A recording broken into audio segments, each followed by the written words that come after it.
Hey, David here with DIY Mountain Bike. I'm excited to finally get the Mokwheel Asphalt out for a little cruise. I got it over the winter. I was so excited I actually took it out and tried to give it a little test. It's probably better to talk about this bike in some nice weather. So we're gonna do our hill test and then we'll do a speed test and we'll stop and we'll talk about what this bike is good for and then the specs as well. This is a comfort cruiser, a commuter, just a really good all-around e-bike that's gonna fulfill a lot of needs. It's got a lot of features that make it super friendly for the bike rider. Fenders, a rack, torque sensing, all come with this bike standard, and that 500-watt rear hub drive motor is just a perfect power addition to any little tour you might want. Let's get on this guy and ride. Let's do our hill climb. We've got the Mokwheel saying hello. Pass level 0. We're gonna put this at 1 and we're just gonna throttle up, no pedaling. See how it does. It's very hard to describe how steep this hill actually is. Average is about 8 or 9% grade, but then in some spots it bumps up to probably 13 or 14. We're in that spot right now. The Mokwheel is handling it pretty good. We're at 11 miles an hour, probably about a 13 or 14% grade. All right, we're leveling off a little bit and picking up speed. Maybe just less than 3/4 of a mile up this hill. 10% grade here, but we're accelerating up to 20. Still going uphill. So we're at the top of the hill. Like I said, about a 13 or 14% grade. This is actually the foundation to the Henry Ford Lodge. Built a lodge at one of the highest points in my county. Let's get back down the hill. Hydraulic brakes are a must on an e-bike. So that was our hill test. Let's go do our speed test. I always find it's best to do the speed test right outside the police station. We're at pedal assist 1, throttle only. Here we go. All right, firmly at the 20-mile-an-hour mark. I know the glare is going to be a little bit high, but we're going to crank it up to pedal assist level 5, and we'll do our speed test with me pedaling. Hang on, let's have some fun. All right, we're at 29 miles an hour, 29.2. So during these reviews, I love to just talk about the performance of the bike, but also what the bike is good for. This bike excels at comfortable cruising.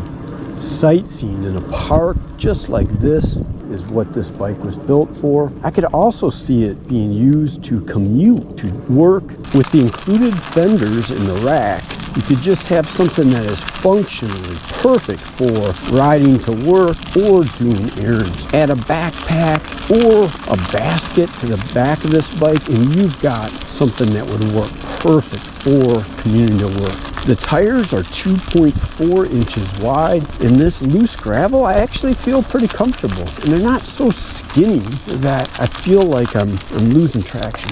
Let's stop over here for a second. What a beautiful day for a bike ride.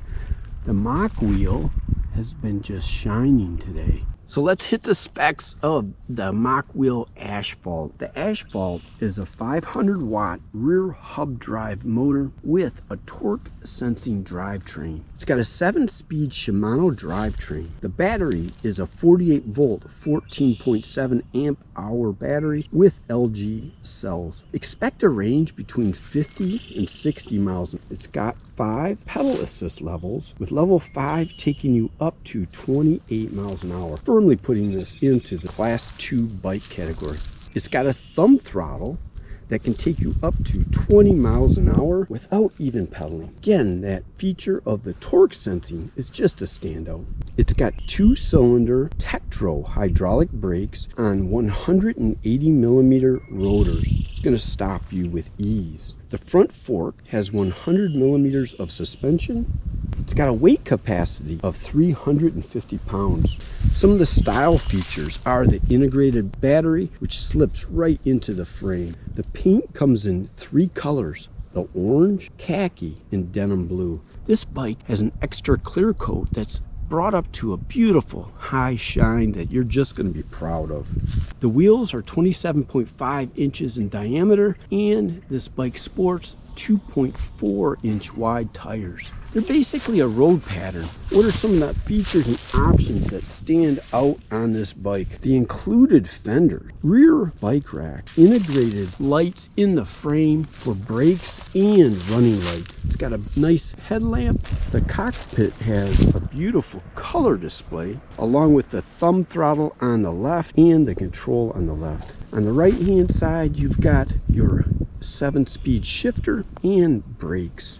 Got an adjustable stem to tune this bike into the fit you like. A nice wide seat that's going to fit most folks, and it's going to make for a comfortable ride all day long. So the Mokwheel Asphalt comes in at around $1,500. If you check on their website, I've got the link below, often you'll see sales on this bike. Now this is a perfect bike for someone wanting to commute, wanting to sightsee. I do enjoy the step over frame design, or you can get the Mokwheel Asphalt in a step through as well.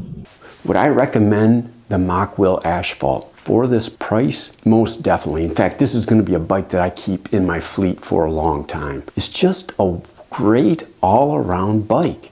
It's got enough power with that 500-watt rear hub drive to get you up any obstacle you might run into. The 14.7 amp hour battery should be good for around 50 miles, eliminating any stress that you might have about getting to where you want to go and getting back. The torque sensing is something that I recommend everyone get on an e-bike. It gives you a little bit of power as you push a little bit on those pedals, a little bit more as you push harder. It's a very intuitive, natural style of riding a bike. Again, this bike is going to be great for sightseeing, commuting, and running those errands when you want to just hop on a bike and go. And for $1,500, you're getting a great platform to build even more onto this bike. I think for me, because I'm going to keep this one around, you're going to see this get a bag for the back. I'll probably add a mirror as well. Might even get a suspension seat post. We'll see how I feel about those things, but look for videos with this bike spotlighted again, because I'm going to keep it in the fleet. It's just a perfect general purpose bike that I would recommend to anyone. Either get the step over or the step through, whatever you feel more comfortable with. Thanks again.